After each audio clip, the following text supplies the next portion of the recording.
సాయిరామ్ అండి.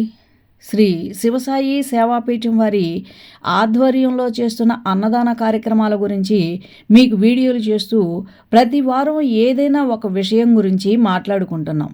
అలాగే ఈ వారం కూడా జరుగుతున్న అన్నదాన కార్యక్రమాన్ని చూస్తూ కార్తీక మాసం గురించి మాట్లాడుకుందాం. పరమేశ్వరుని అత్యంత భక్తి శ్రద్ధలతో పూజించే మాసం కార్తీకం. ఈ సమయంలో చేసే తులసి పూజ, దీపారాధన, ఉపవాస దీక్ష మిగిలిన రోజులతో పోలిస్తే ఈ మాసంలో వెలిగించే దీపాలకు ఏదైనా విశిష్టత ఉందా? అలాగే ఆకాశ దీపం వెనుక ఉన్న పరమార్థం ఏమైనా ఉందా? ఇవన్నీ ఇప్పుడు తెలుసుకుందాం. స్నాన, దాన, జపాలు, పూజలు, ఉపవాస వ్రతాలు, దీపాలు వెలిగించటం, వనభోజనాలు, అలాగే ఈ కార్తీక మాసంలో 10 మందికి భోజనాలు పెట్టించటం, అంటే అన్నదానం చేయటం వంటి వాటిని చేయటం వలన, అంతేకాకుండా దీపదానం, వస్త్రదానం వంటివి చేయటం వలన జన్మజన్మల పాపాలను ప్రక్షాళన చేసి అనంతమైన పుణ్యఫలాలను ప్రసాదించే మహిమాన్వితమైన మాసం ఈ కార్తీక మాసం. ఈ మాసంలో పూర్ణిమ నాడు చంద్రుడు కృత్తికా నక్షత్రంలో సంచరిస్తూ ఉండటం వల్ల ఈ మాసానికి కార్తీక మాసం అని పేరు వచ్చింది. శివపార్వతుల అనుగ్రహం కోసం మహిళలు ప్రత్యేక పూజలు చేస్తుంటారు. ఉదయం ఆవునేతితో, సాయంత్రం నువ్వుల నూనెతోనూ వెలిగించాలి. మనలో ఉండే పంచతత్వాలకు ప్రతీకగా 5 రుచులతో ఉండే ఉసిరిక పైన దీపాన్ని వెలిగించవచ్చు. దేహం పైన మమకారాన్ని తగ్గించుకొని జీవుని ఉనికిని తెలుసుకునే ప్రయత్నంలో భాగంగానే ఆకాశ దీపాన్ని వెలిగిస్తారు.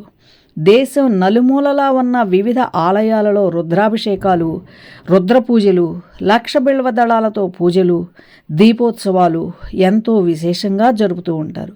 ప్రతి ఈశ్వరాలయంలో రుద్ర నమక చమక మంత్రభాగం మారుమ్రోగిపోతూ ప్రతిధ్వనిస్తూ ఉంటుంది.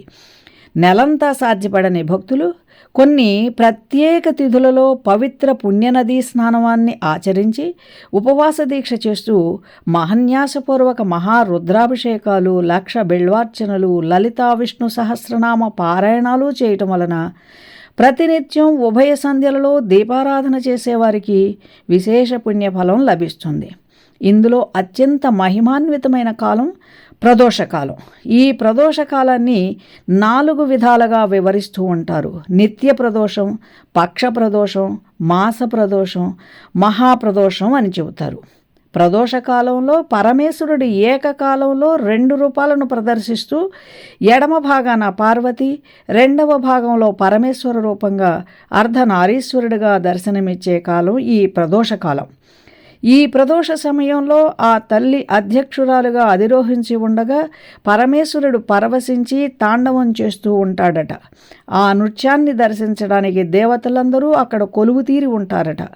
ఆ సమయంలో ఆ తాండవ నృత్యానికి అనుగుణంగా సరస్వతీదేవి వీణ వాయిస్తూ ఉంటే బ్రహ్మ తాళం వేస్తాడట. శ్రీ మహాలక్ష్మీదేవి గానం చేస్తూ ఉంటే శ్రీహరి మృదంగం వాయిస్తాడట. ఇంద్రుడు వేణునాదంతో పులకింపచేస్తూ ఉంటాడట. అలాంటి ప్రదోష సమయాల్లో దేవ, గంధర్వ, మహర్షి సిద్ధులందరూ పరమాత్మ స్వరూపాన్ని కొలుస్తూ ఉంటారట. కాబట్టి ఈ ప్రదోష సమయంలో శివుని ఆరాధిస్తే శివుని ఆశీస్సులతో పాటు మిగతా దేవతల ఆశీస్సులు కూడా ఏకకాలంలో మనం పొందగలుగుతామని శాస్త్రవాక్యం. ఇంకా ఈ అర్ధనారీశ్వర స్వరూపాన్ని ధ్యానిస్తే కామం అంటే కోర్కెలను నియంత్రించే శక్తి మరియు కాలాన్ని అంటే మరణాన్ని జయించే శక్తిని కూడా ప్రసాదిస్తాడట. ఇంకా ఈ ప్రదోష దర్శనం సర్వ శుభాలను కలుగజేసి సర్వ దారిద్ర్య బాధలను తొలగించి సర్వ సంపత్తులను అనుగ్రహిస్తుంది.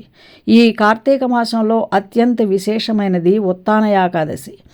శ్రీ మహావిష్ణువు పాలకడల్లో ఆదిశేషుని పాన్పు పైన ఆషాఢశుద్ధ ఏకాదశి నాడు తన యోగ నిద్రను ప్రారంభించి తిరిగి కార్తీక శుద్ధ ఏకాదశి నాడు యోగ నిద్ర నుండి మేల్కొన్న రోజునే ఉత్తాన ఏకాదశి అని పేరు. ద్వాదశి నాడు 33 దేవతలలో శ్రీ మహాలక్ష్మి సమేతుడై తులసిధాత్రివనంలో ఉంటాడని చెబుతారు. ఈ ద్వాదశినే క్షీరాబ్ది ద్వాదశి అని కూడా అంటారు. ఈ కార్తీకంలో హరిహరసుతుడైన అయ్యప్పను కూడా విశేషంగా పూజిస్తారు. సాధారణంగా ఈ కార్తీక మాసంలో చాలామంది రోజంతా ఉపవాసం ఉండి సూర్యాస్తమయం తర్వాత భోజనం చేస్తూ ఉంటారు. అది సాధ్యం కాదనుకుంటే వీలైనంత వరకు మితంగా ఆహారాన్ని స్వీకరించవచ్చు. లేదంటే వాయు పురాణంలో చెప్పినట్లుగా పెసరపప్పు బియ్యము కలిపి గంజి వార్చకుండా వండుకుని మొదటిసారి ఎంత వడ్డించుకుంటామో అంతే, అంటే మారు వడ్డించుకోకుండా భుజించడం వల్ల ఎలాంటి దోషమూ ఉండదు. ఇంకా తులసి పూజ. తులసి అంటేనే వెలకట్టలేనిది అని అర్థం. తులసి పూర్వనామం వృంద, జలంధరుడి ఇల్లాలు. ఆమె పాతివ్రత్యం కారణంగానే జలంధరుడు మరణం లేకుండా వరం పొంది ఆ గర్వంతో విర్రవీగాడు. అతడిని సంహరించే క్రమంలో పరమేశ్వరుడు త్రిశూలంతో జలంధరుడిని అంతమొందించాడు. అది తెలిసి వృంద తన దేహాన్ని యోగాగ్నికి అర్పించింది. ఆ బూడిద నుంచే మందారం, తులసి, ఉసిరి, మారేడు మొక్కలు ఉద్భవించాయని శాస్త్రాలు చెబుతాయి. ఈ మాసంలోనే తులసి కళ్యాణాన్ని కూడా చేస్తారు. ఇంకా వనభోజనాలు. బంధువులు, ఆత్మీయులు అందరూ కలిసి పచ్చని ప్రకృతి మధ్య విందు ఆరగించడం.